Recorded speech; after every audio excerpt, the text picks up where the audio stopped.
नमस्कार साथियों।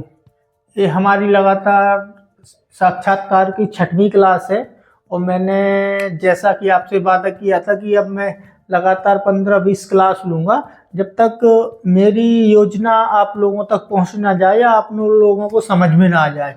तो ये 6वीं क्लास में हम लोग इंटरव्यू की स्थिति के बारे में कि आखिर स्थिति किस प्रकार की रहती है, स्थिति के बारे में जानकारी लगाएंगे। तो इंटरव्यू की तैयारी हम लोगों को किस प्रकार से करना चाहिए, तो इसकी स्थिति के बारे में आपको ज़्यादा समझ में आ जाएगा। हम लोगों को इंटरव्यू की तैयारी एक युद्ध स्तर पर करनी है। अब इसको मैं उदाहरण के तौर पर समझाऊं। युद्ध स्तर में साम दाम दंड भेद सारी चीज़ें जायज होती है। इसी प्रकार इंटरव्यू में भी साम दाम दंड भेद हर प्रकार से हमको बिल्कुल तैयार रहना है। मतलब हमारे कहने का मतलब सिर्फ इतना है कि इंटरव्यू में युद्ध की तरह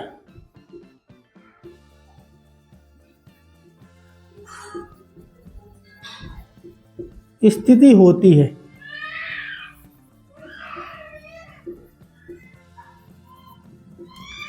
इसका सीधा सा मतलब मेरे समझाने का ये है कि आप लोग जैसे ही इंटरव्यू देने जाते हैं तो इंटरव्यू वालों ने या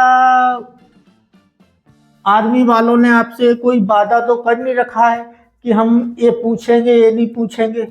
ऐसे ही युद्ध में क्या होता है कि जैसे ही आप रणभूमि में जाते हैं युद्ध करने, तो वहाँ सामने वाले दुश्मन से आप ये तो अपेक्षा रखते नहीं है कि हमारे पास बंदूक है तो वो बंदूक से हमारे ऊपर प्रहार करेगा, या हमारे पास टैंक है तो वो टैंक से हमला हमारे ऊपर करता है, या हम तोप लिए हैं तो तोप से, या हमारे पास मिसाइल है तो मिसाइल से।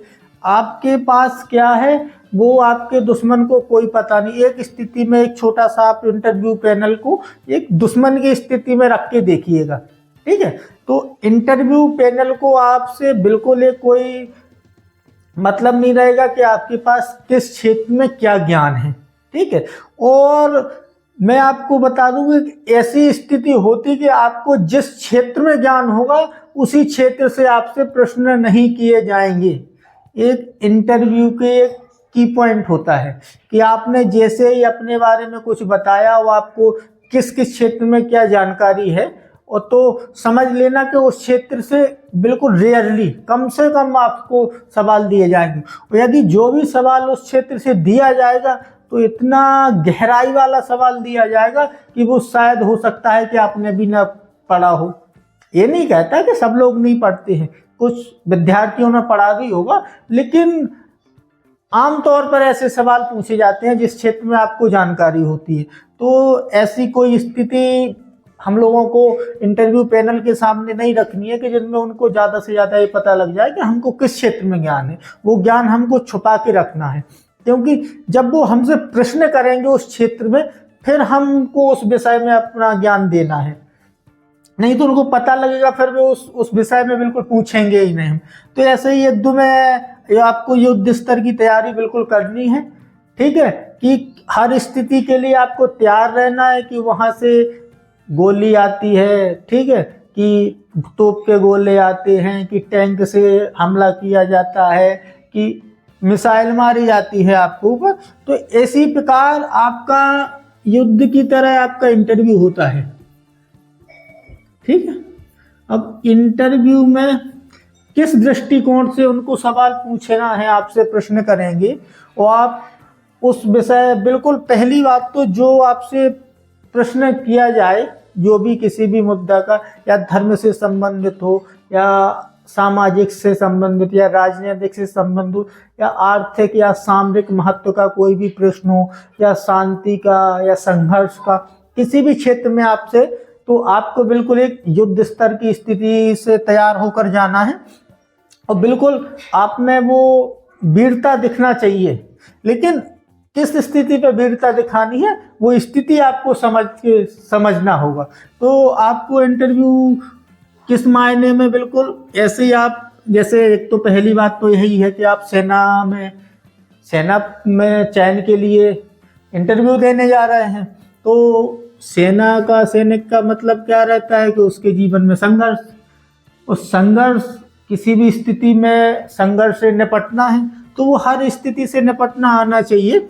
ऐसे ही इंटरव्यू में हर स्थिति से। अब आप कोई इस बात पर निर्भरता मत बना लेना अपनी, नहीं तो उसमें हम ही लोगों का लॉस होगा। कि कोई भी स्थिति, मतलब मान लो 4 युद्ध हुए, ठीक है। अब मैं आपको थोड़ा इतिहास में लेके जाऊंगा, ठीक है। एक हुआ है प्लासी का युद्ध, एक हो गया बक्सर का, एक प्रथम स्वतंत्रता संग्राम मान लेते हैं हम लोग 1857 का, ठीक है। और एक 1947 पूर्ण स्वतंत्रता संग्राम। तो देखो सारे युद्ध जो लड़े गए हैं सब अपनी अपनी आज़ादी के लिए लड़े गए हैं, ठीक है। यहाँ प्लासी का युद्ध जब बंगाल पे सिराजुद्दौला, यदि जो भी हमारे विद्यार्थी साथी इतने डीपली ना इतिहास जानते हो, तो मैं केवल ये उदाहरण समझा रहा हूँ, ठीक है, कि स्थिति कैसे अलग अलग होती है लड़ने की।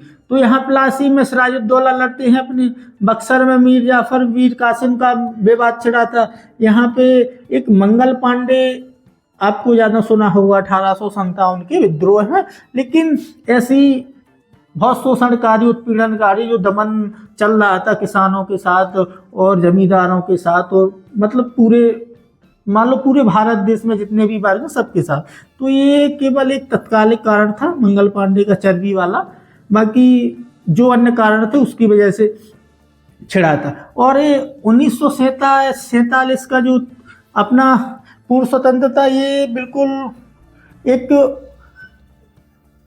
दूरदर्शिता है, मतलब संपूर्ण स्वतंत्रता के लिए लड़ा गया। ये अपनी पर्सनल क्षेत्रीय स्वतंत्रता के लिए सारे युद्ध किए जा रहे थे, ठीक है। तो ऐसे ही आपको हर स्थिति में अलग अलग अपना नजरिया अपना रखना है और हर स्थिति के लिए तैयार होता है।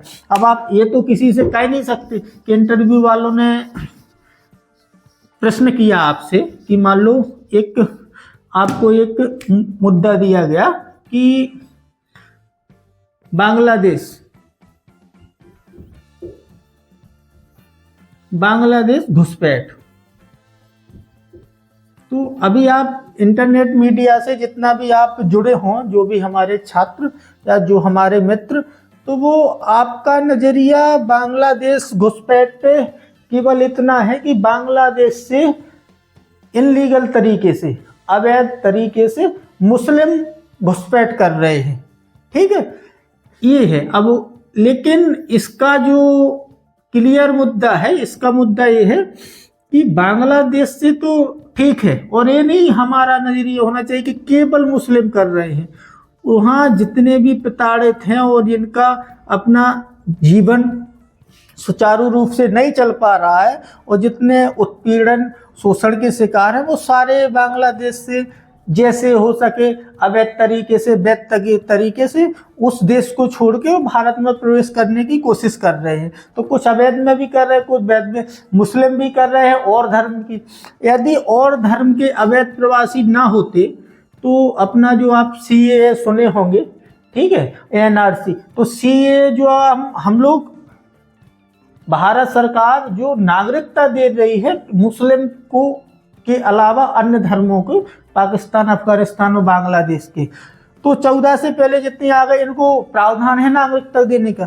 तो इसका मतलब सीधा है कि हर धर्म से घुसपैठिए तो आए हैं, अवैध प्रवासी घुसपैठिए ना बोल के ज़्यादा अच्छा शब्द, एक सम्मानजनक भाषा में, एक सभ्य समाज में एक अवैध प्रवासी कहेंगे हम।